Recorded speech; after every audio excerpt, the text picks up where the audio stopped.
Welcome back to the channel, everybody. I am Flash, and yes, this is video number 2 for today on Halloween. I wasn't expecting to have to make a video so soon again for these patch updates, but there's a lot happening here, and I felt like this couldn't wait. Here, I'm available. Just can't wait for tomorrow. And let's just dive right on into this, okay? So, big updates today. All right, this is not an insignificant update. Let's start out with the light stuff. Spotlight cache improvements. Okay, so in the spotlight keys replace spotlight caches in the collection track level. Spotlight keys can be used to open a spotlight cache, collect them. You're not going to automatically open the caches, so you can collect these without having to just save them without clicking on them. Okay, so now you also have to press and hold the spotlight cache at the top, which will probably be somewhere at the top of that collection track screen, when you have a spotlight key to open it. Getting a spotlight variant now also rewards the corresponding avatar. That's great. I mean, it's just something that's nice if you get one of those spotlight variants to get the avatar to go with it. Can we proactive that, maybe, like, or retroactive I should say? And can I get that Kitty Pride variant that I got with the spotlight avatar? Anyway, with the spotlight variant. Anyway, forget it.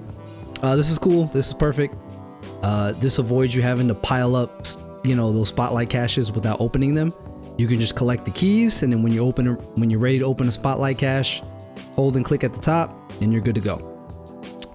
We've got updates to your deck's cosmetic loadout. When editing a deck, there's a new tab for managing that deck's avatar, card back, and title. This includes new screens for more easily viewing your card backs, avatars, and titles. I haven't checked this out yet, so hopefully it just makes it easier to streamline when you're putting a deck together, just everything kind of being right there instead of like you're making the deck and then clicking on one thing to do the avatar, clicking on something else to do the card back. If you just put it all in one little section, boom, that should take care of everything in one shot. I like that. If that's how it works, nice way to streamline things and keep going back to the action. Bonus gold for first purchases. Your first purchase of any gold amount from the shop now grants double the gold. Note, the feature will only take effect if you update to the latest version. This one-time bonus for each gold amount will apply to all players even if they've already purchased gold before this patch. Okay, so this is like if you purchase those gold bundles, which I think the cheapest one is $5 for how many ever you get, and etc. etc. I think there's a 15 and whatever. That's great. I mean, that's an incentive to buy gold. If you get double the first time you buy gold, that'll definitely help influx some revenue into the game and get some more gold into people's hands. They can get some, new new variants and such, using gold for whatever else you use gold for. That's really what I'm not gonna say that's the only thing you should be using gold for at this point, but you know, it's nice. Audio voiceover has been added for the following cards: Kang, High Evolutionary, Living Tribunal, Odin, Heimdall, and Dr. Doom. This is pretty dope, I'm not gonna lie. Usually the audio updates come to seem insignificant. Adding, voiceovers for these characters and their cards and what they do is interesting, and I'm going to test that with probably a little bit later on stream today. I'm gonna see, of course that requires playing these cards, but I have to see, how these voiceovers for these cards work. Kang, which I have in 0 of my decks at the moment. We'll see. Always seemed like that card needed a voiceover, right? And especially High Evo, especially the way High Evo has his entry into the deck before your deck, gets played. As the game starts, he goes into the deck similar to how Thanos does, but Thanos has several, voiceover lines.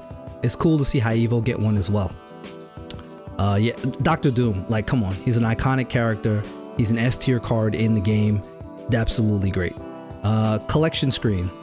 Sorting by upgradable now subsorts by booster count to help find cards with lots of boosters.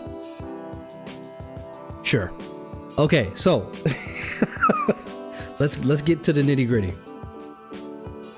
This is what we're here for, the card updates. This is big time stuff here. First up, Mobius M Mobius. As you all know, his previous ability and stat line is a 2/3 ongoing. Your cards can't be increased, your opponent's cost can't be reduced. He's still a 2/3, but now he's an on reveal card, which means he also is going to work with Werewolf by Night coming to the game later. Until the end of turn, your costs can't be increased and your opponent's cost can't be reduced.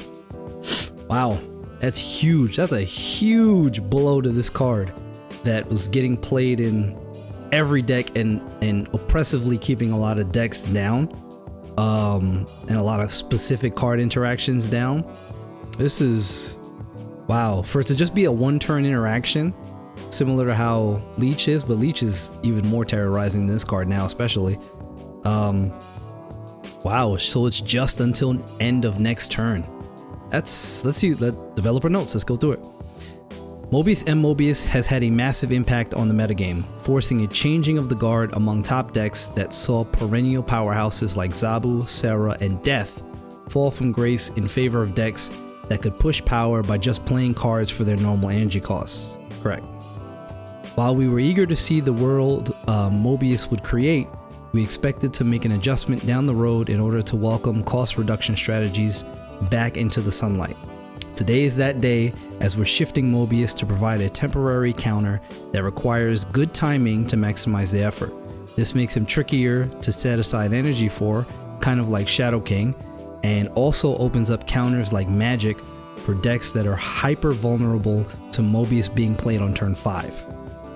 Yeah.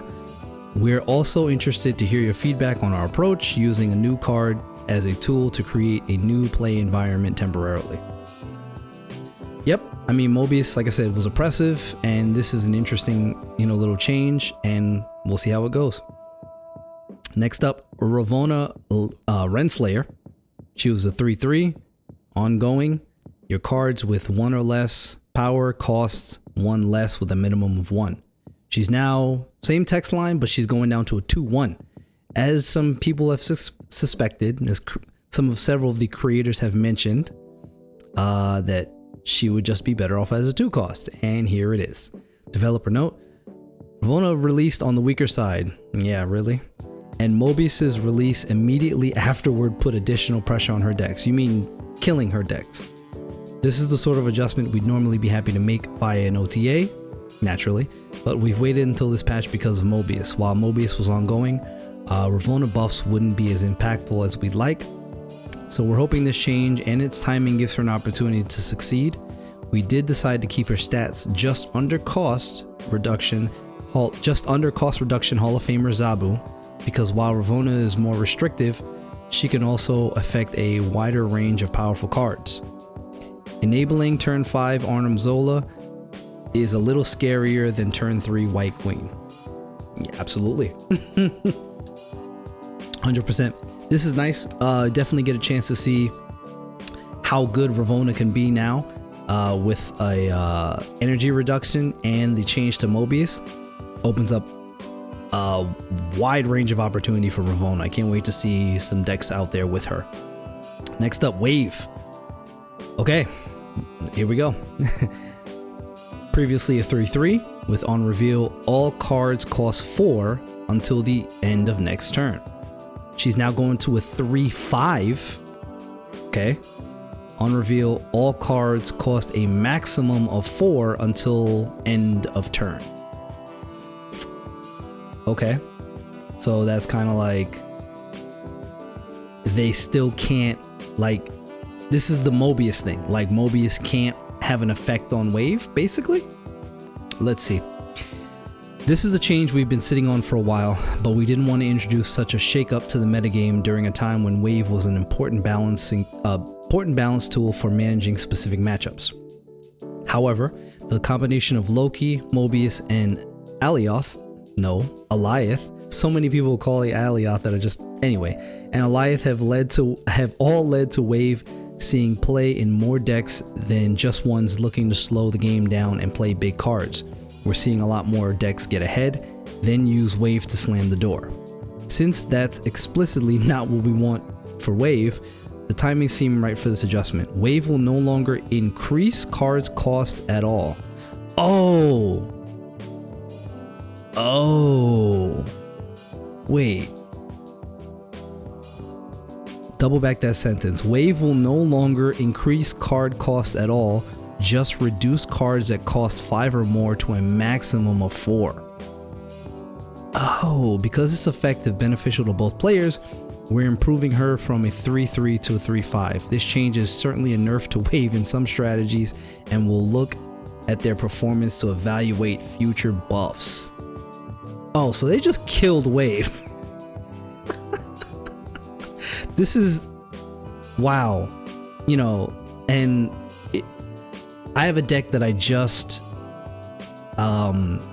detailed in my previous video talking about Werewolf by Night that plays a lot of cards, kind of a flood style, where I was like, you know, this deck is susceptible to Wave. Not anymore, because it plays a lot of low to the ground cards, 0 cost, 1 cost, 2 cost. Wave doesn't affect those decks anymore. Wow. I'm not. Wow. Ooh. Killing Wave in this fashion is interesting. Man. Let's just go to the next card. Sandman. 5-3. Ongoing players can only play 1 card a turn. He's now going to a 5-4. With Wave no longer functioning as a cost restriction and Mobius getting weaker, we'd like to give Sandman a buff in order to ensure he remains a relevant tool for countering decks that play a ton of cards in the final turns of the game. We'll keep an eye on his performance going forward, because while we don't want a world where Sandman is as common as Wave was, we don't want him to have a meaningful presence. Well, that's about to happen. Like Ravonna and Mobius, this is the type of change we'd usually make in OTA, but prefer it to accompany Wave's change. Makes sense. And it's funny because when I was mentioning that deck before that I detailed, I didn't mention Sandman because I've played, I don't know, 100 games over the past like week or few days and never once did I see Sandman. It's just a completely forgotten about card. However, with Wave getting hit, Sandman's gonna expect to see some Sandman, okay? Especially with Werewolf by Night coming, be cautious that Sandman is coming to put a hindrance to those decks that want to do multiple things on one turn. Next, Negga Sonic Teenage Warhead. Oh my goodness, this card is getting a good change. Lord. Also a change mentioned by a content creator that here again, getting implemented into the game. It used to be a 3-5 with the text, after any card is played here, destroy this card and that card. So she was kind of like the suicide card. She would destroy whatever your opponent played, but also herself, which made the fact that she was a 3-5 irrelevant. Didn't matter what her stat line was. But now she's going to be a 3-2 text line. After an enemy card is played here, destroy it once per game. So you can't bounce this back to your hand and trigger it again. It's only going to work one time. But that is a huge positive change for this card that wasn't seeing any kind of play at all. That's big time, okay? And it's not an on reveal, it's not an ongoing, you can't counter it. This is just, you now want this card, okay? 100%. Developer note. Negga Sonic has languished for a while now. We've seen glimmers of experimentation every now and then, but ultimately Negga Sonic has just not cut it in competitive decks. True. More concerning, she's also turned out to be a bit complicated, even for more casual play, requiring a fair amount of insight into matchups and priority to manage effectively. Also true. The biggest hurdles that are that the card both restricts your own play and blows herself up. So now it doesn't do either of those things. To compensate for this newfound strength, when it comes to fighting overcramped locations on turn 6, we've reduced her power a fair bit. Yeah, definitely. She's gonna see play you will now be happy to get her. Heck, I might even use 3,000 tokens to get her because it's one of the only cards I don't. It's one of the 7 cards that I don't have.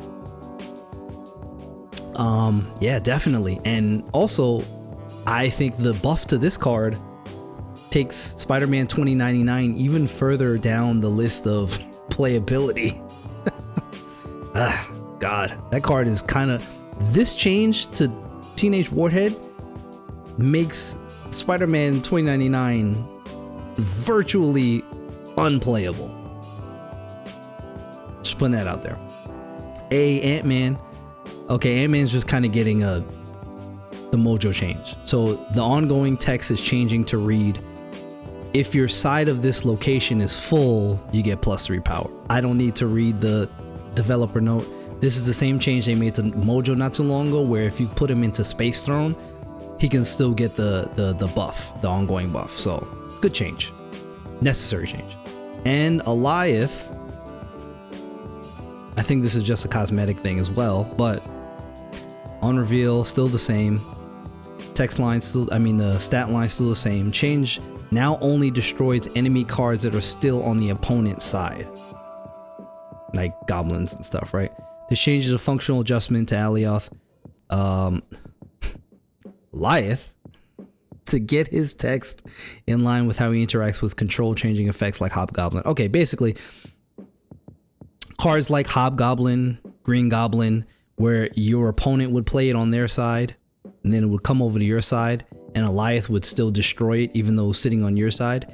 Now, if you play Alioth, when they play like a Hobgoblin, and it comes to your side first, before let's say they reveal first and it comes to your side, and you have Alioth drop down in that lane, it's not going to destroy the Hobgoblin, period. Yeah, and then we've got a bunch of bug fixes, PC bug fixes, known issues, existing known issues, a bunch of, you know, TLDRs that most people don't care about. But wow, this is, I want to say this is a big update. Okay, so we're getting nerfs to Wave, nerfs, right?